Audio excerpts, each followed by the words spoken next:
Bollywood actress Kangana Ranaut अपने बिंदास बयानों के लिए चर्चा में रहती हैं। वो हर मुद्दे पर अपनी बात खुलकर रखती हैं, चाहे वो फिल्मों से जुड़ा हुआ मुद्दा हो या फिर राजनीति से जुड़ा हुआ मुद्दा हो। अब कृषि विधेयक 2020 के बहाने उन्होंने विपक्ष पर निशाना साधा है और मोदी सरकार की तारीफ की है। कंगना ने अपने सोशल मीडिया हैंडल से विधेयक की खूबियां गिनाने वाले पोस्टर्स के साथ कैप्शन लिखा है, वो जो दिन रात किसानों की दुर्दशा का शोर मचाते थे, वही आज देश हित में किसानों के सशक्तिकरण, आत्मनिर्भर बनाने वाले बिल का बहिष्कार कर सरकार की लोक कल्याणकारी योजनाओं को रोकना चाहते हैं। इन दुखी लोगों के दुख शायद कभी खत्म नहीं होंगे। रिसेंटली कंगना रनौत ने प्रधानमंत्री नरेंद्र मोदी के जन्मदिन पर वीडियो बनाकर उनको शुभकामनाएं दी थीं। कंगना ने कहा था कि प्रधानमंत्री नरेंद्र मोदी को लोग बहुत गलत बातें बोलते हैं, लेकिन ये सिर्फ प्रोपेगेंडा है। उन्होंने कहा था कि हम बहुत भाग्यशाली हैं जो आपके जैसे प्रधानमंत्री हमें मिले हैं। माननीय प्रधानमंत्री जी, आपको जन्म दिवस की बहुत बहुत बधाई। मुझे आपसे कभी बात करने का मौका नहीं मिला और हम जब भी मिले हैं 2-3 बार फोटो ऑप्स के लिए मिले हैं, लेकिन मैं आपसे कहना चाहती हूँ कि ये देश आपको बहुत सराहता है। मुझे पता है कि ऐसी बहुत सारी आवाजें हैं, बहुत सारा शोर है जहाँ पे जितना अनफेयरली आपको ट्रीट किया जाता है, शायद ही किसी को इतनी गंदी बातें कही जाती है और इतना अपमान किया जाता है, खासकर किसी प्रधानमंत्री को तो शायद ही कोई इतने अभद्र शब्द और इतनी गलत बातें बोलता होगा। मगर आप जानते हैं कि वो बहुत कम लोग हैं। वो सिर्फ एक प्रोपेगेंडा है जो साधारण भारतीय आपके लिए महसूस करता है। वो जब मैं देखती हूँ तो मुझे नहीं लगता इतना सम्मान, इतनी भक्ति, इतना प्रेम किसी प्रधानमंत्री को इससे पहले मिला है।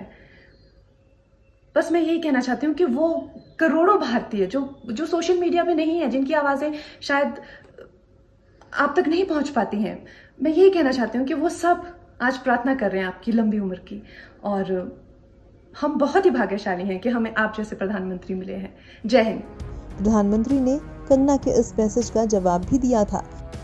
कंगना की मां आशा रनौत ने बीते दिनों कहा था, हम लोग शुरू से ही कांग्रेस पार्टी के समर्थक रहे हैं, लेकिन बुरे वक्त पर बीजेपी ने हमारी मदद की है। मैं उन्हें धन्यवाद देती हूँ। कंगना इन दिनों महाराष्ट्र सरकार से काफी खफा भी है। मुंबई को पीओके और मुंबई पुलिस से खुद को खतरा बताने के बाद से उनका शिवसेना से विवाद चल रहा है। आपको बताते चले, कंगना का कंट्रोवर्सी से पुराना नाता रहा है। कंगना रनौत और बीएमसी के बीच की लड़ाई अब बॉम्बे हाई कोर्ट में पहुंच गई है।